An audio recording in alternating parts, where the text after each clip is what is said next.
Hello everyone, how are you? This video is based on Microsoft Word. Here in this video, we will discuss some basic options of Home tab. Hello जो working मैं करने जा रही हूँ अभी वो मैं आप लोग को MS वर्ड के बारे में बताने जा रही हूँ। MS वर्ड ओपन करने के लिए सबसे पहले मैं विंडोज़ मेन्यू पे गई। यहाँ पे जाने पर मैंने ऑल प्रोग्राम्स करा। ऑल प्रोग्राम्स में यहाँ पर एक माइक्रोसॉफ्ट ऑफिस फोल्डर होगा, ये देखिए माइक्रोसॉफ्ट ऑफिस, इस पर मैंने क्लिक करा। क्लिक करते ही यहाँ पर माइक्रोसॉफ्ट के जो भी पैकेजेस एप्लीकेशंस हैं वो यहाँ पर शो कर रहे हैं। मैंने यहाँ से माइक्रोसॉफ्ट ऑफिस वर्ड को सिलेक्ट कर लिया। क्लिक करते ही यहाँ पर माइक्रोसॉफ्ट ऑफिस वर्ड यानी कि MS वर्ड ओपन हो जाएगा।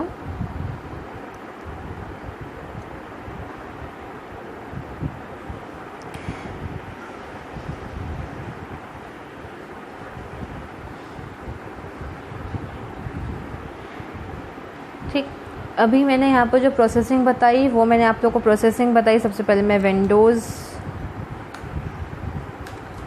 पर गई, इसके बाद मैंने ऑल प्रोग्राम्स पर क्लिक करा।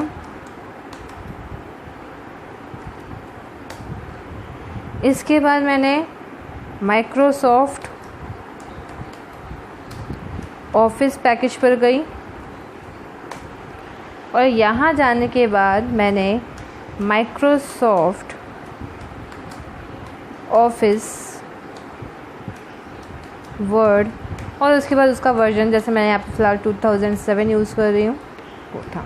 फिर से देखिए मैं इसको थोड़ा सा साइज़ इंक्रीज़ कर देती हूँ। सबसे पहले विंडोज़ पर गई, स्टार्ट मेन्यू पर जिसको कहते हैं बेसिकली। उसके बाद मैं ऑल प्रोग्राम्स पर गई, वहाँ पे जाने के बाद माइक्रोसॉफ्ट ऑफिस पर, और माइक्रोसॉफ्ट ऑफिस पे जाने के बाद माइक्रोसॉफ्ट ऑफिस वर्ड। ये जो था इसका स्टेप बाय स्टेप प्रोसीजर। इसके अलावा इसका एक शॉर्टकट भी होता है। शॉर्टकट करने के लिए कीबोर्ड की जो विंडोज़ की होती है उसके साथ R प्रेस करिए एक साथ। मैं फिर से रिपीट करूँगी। माइक्रोसॉफ्ट ऑफिस वर्ड को ओपन करने के लिए जो शॉर्टकट तरीका है उसके लिए पहले मैंने कीबोर्ड की जो विंडोज़ की होती है उसके साथ R की को मैं प्रेस करूँगी। तो मैंने यहाँ पर एक साथ प्रेस करा विंडो के साथ R। इसके लिए आप जो स्क्रीन पर सामने विंडोज़ दिखाई दे रहा है वहाँ पर जाकर के भी आप लोग रन को कर सकते हैं। ये जो मैं बोल रही हूँ ये ऑप्शन होता है रन का, तो मैंने यहाँ पर रन मेन्यू को ओपन करा। देखिए इस तरीके से भी यही ओपन होगा और विंडो के साथ R शॉर्टकट की यूज़ करी तो भी यही ओपन होगा। अब यहाँ पर हम लोग टाइप करते हैं WinWord, WINWORD। WinWord means Windows word. ठीक, तो WinWord मैंने यहाँ पर ओपन करा। WinWord ओपन करने के बाद लिखा ही है। इसके बाद मैंने ओके पर क्लिक करा, तो ओके पर क्लिक करते ही क्या हो जाएगा, देखिए ये एक और खुल के आ गया। मैं फ़िलहाल दोनों को बंद कर देती हूँ और फिर शो करती हूँ, मुझे कुछ सेव नहीं करना। तो मैंने नो कर दिया, विंडो के साथ R प्रेस करा। मैंने यहाँ पर वैसे तो लिखा था, मैं फिर भी लिख लेती हूँ एक बार दोबारा से। WinWord नीचे भी आपको शो करने लगा। ओके या एंटर की का प्रेस कर दिया। ठीक, अब देखिए ये माइक्रोसॉफ्ट वर्ड ओपन होकर के आ गया। इसके बाद आपको उसमें जो वर्किंग करनी है वो कर सकते हैं। मैं शुरुआत करूँगी अभी आप लोग को जो बताऊँगी सिंपल से स्टार्ट करूँगी। सिर्फ फ़ॉन्ट का टाइप चेंज करना, साइज़ इंक्रीज़ या डिक्रीज़ करना, बोल्ड, इटैलिक, अंडरलाइन और स्ट्राइक। फ़िलहाल मैं यहाँ पर होम टैब के ये कुछ ऑप्शंस आप लोग को स्टार्टिंग में बताऊँगी। ठीक है, तो इसके लिए मैंने क्या करा, यहाँ पे कुछ मैटर लिख लिया। मैटर मैंने लिखा, मान लीजिए इंट्रोडक्शन लिखा। इंट्रोडक्शन लिखने के बाद मैंने यहाँ पर कुछ थोड़ा बहुत थ्योरी लिखनी है, तो मैं कहीं से थ्योरी ले आई। ये भी एक तरीका था कि जब आप लोग को प्रैक्टिकल समझाने के लिए ये एक तरीका पैटर्न है जिसके थ्रू एक फंक्शन है रैंड फंक्शन, जिसकी हेल्प से हम लोग क्या कर सकते हैं, यहाँ पर मैटर को ला सकते हैं। ठीक है, अब देखिए क्या है कि जो मैंने हेडिंग लिखी इंट्रोडक्शन, जो कंटेंट मैंने लिखा वो सब कुछ सेम दिखाई दे रहा है। मुझे चाहिए जो इंट्रोडक्शन मैंने हेडिंग लिखी थी, ये इसका जो साइज़ है वो थोड़ा सा इंक्रीज़ हो जाए। तो उसके लिए मैंने कर दिया इसको सिलेक्ट कर लिया। सिलेक्ट करने के बाद मैंने क्या करा, यहाँ पर साइज़ पर आई और साइज़ को मुझे जो भी साइज़ चाहिए वो ओके कर दिया। अब यहाँ पर क्या है कि मेरी साइज़ इंक्रीज़ हो गई। साइज़ इंक्रीज़ होने के बाद मान लीजिए मुझे इसको जो स्टाइल है, जैसे ये लुक दिख रहा है, इसको थोड़ा सा चेंज करना है। तो उसके लिए मैंने इसको सेलेक्ट कर लिया। सेलेक्ट करने के बाद यहाँ पर आए। अब यहाँ पे आने के बाद आपको जैसा भी फ़ॉन्ट चाहिए हो, यहाँ से आप फ़ॉन्ट स्टाइल सेलेक्ट कर सकते हैं। तो चलिए देखते हैं कौन सा फ़ॉन्ट स्टाइल लेना है। कोई भी फ़ॉन्ट स्टाइल जो आपको समझ में आए वो यहाँ से आप लोग ले सकते हैं। तो कुछ फ़ॉन्ट स्टाइल आपको साथ में प्रीव्यू भी दिखा रहा है, देखते रहिएगा।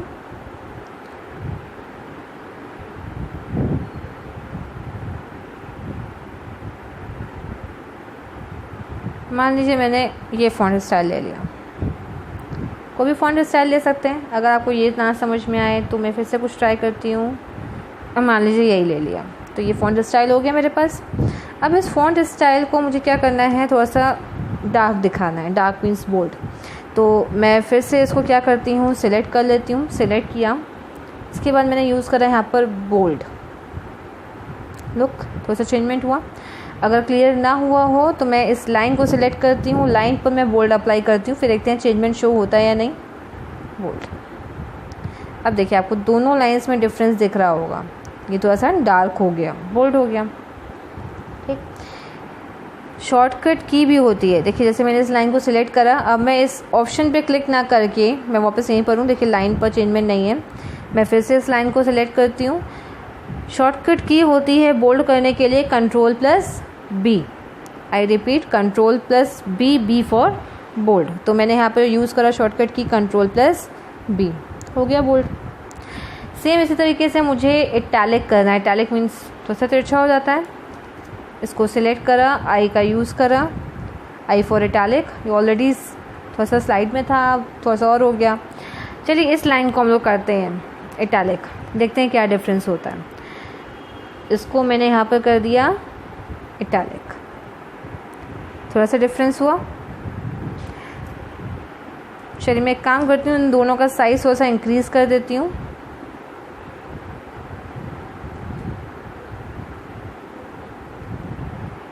ठीक है, तो अब एक ये लाइन है और एक ये लाइन है। आप दोनों लाइन में कंपेयर कर सकते हैं। देखिए यहाँ पे क्या हुआ, थोड़ा सा ये क्या हुआ, थोड़ा सा इटैलिक हो गया। अब आप यहाँ पे जो भी लिखेंगे ना वो इटैलिक में ही आएगा। ठीक है, अब हम देखते हैं कि ये अंडरलाइन क्या वर्क करता है। यू, तो मुझे हेडिंग को अंडरलाइन करना है। मैंने फिर से हेडिंग सेलेक्ट करी, यहाँ पर मैंने यूज़ करा यू का, अंडरलाइन का। सेलेक्ट करते ही देखिए अंडरलाइन साफ क्लियर दिखाई दे रही है, एक अंडरलाइन ड्रॉ होकर के आ गई। एक बार यहाँ पर भी रफ में ट्राई करके देखते हैं। Ctrl+U फॉर अंडरलाइन, Ctrl+U, देखिए लाइन ड्रॉ होकर के आ गई। बोल्ड के लिए Ctrl+B, इटैलिक के लिए Ctrl+I एंड अंडरलाइन के लिए Ctrl+U। ठीक, अच्छा इनकी तो मैंने शॉर्टकट की आप लोग को समझाई। अब मान लीजिए ये स्ट्राइक है, मुझे एक लाइन ड्रॉ करनी है टेक्स्ट के बीचों बीच, बिल्कुल मिड ऑफ द टेक्स्ट एक लाइन ड्रॉ करनी है जिसको हम लोग स्ट्राइक बोलते हैं। मान लीजिए मुझे इसको स्ट्राइक में लाना है, मतलब एक लाइन ड्रॉ करनी है। तो ये जो ऑप्शन आ रहा है जहाँ पे ABC लिखा है और बीच में एक लाइन ड्रॉ है, ये होता है स्ट्राइक थ्रो। इसकी हेल्प से हम लोग क्या कर सकते हैं, यहाँ पर स्ट्राइक ड्रॉ कर सकते हैं, मतलब एक लाइन ड्रॉ कर सकते हैं। देखिए क्लिक करते ही क्या हुआ, यहाँ पर स्ट्राइक आ गया। क्लियर हुआ।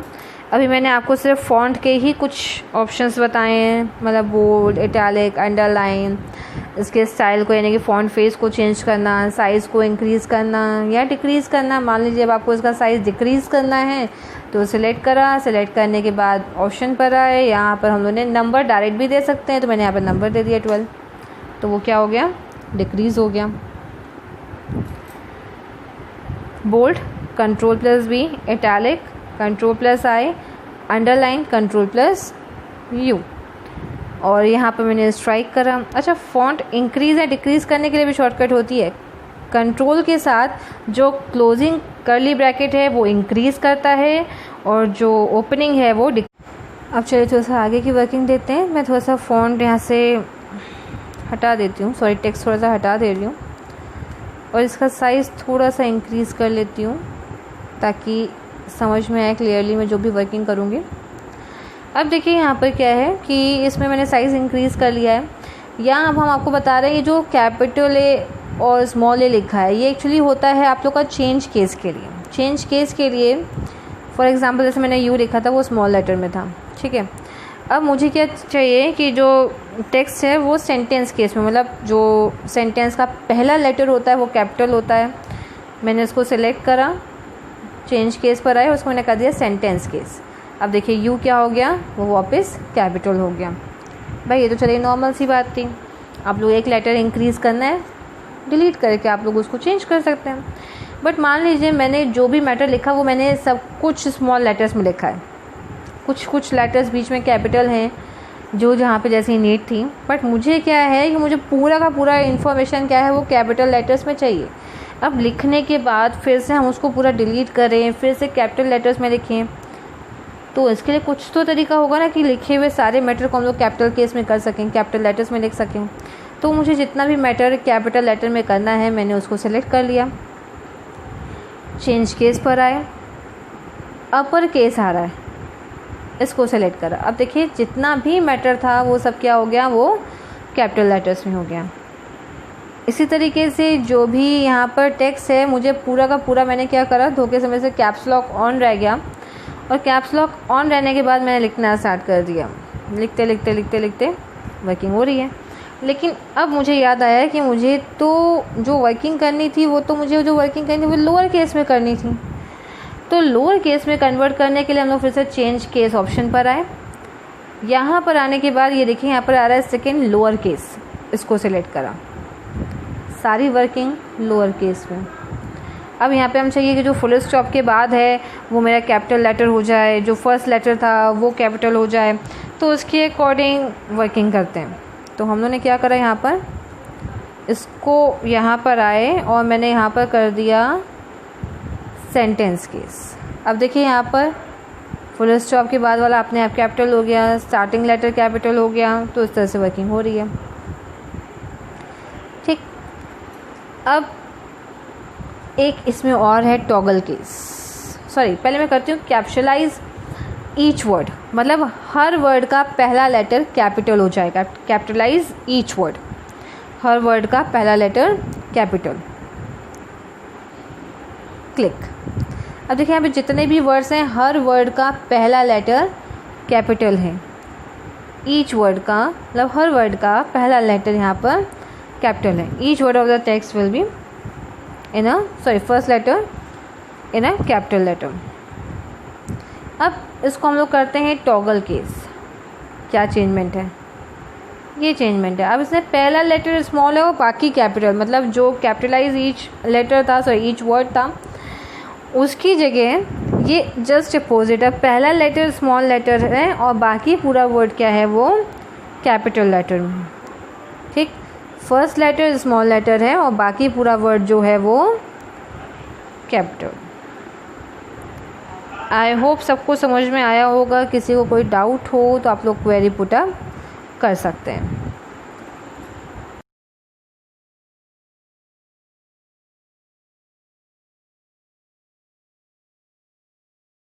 Thank you for watching this video and please do like, subscribe and share.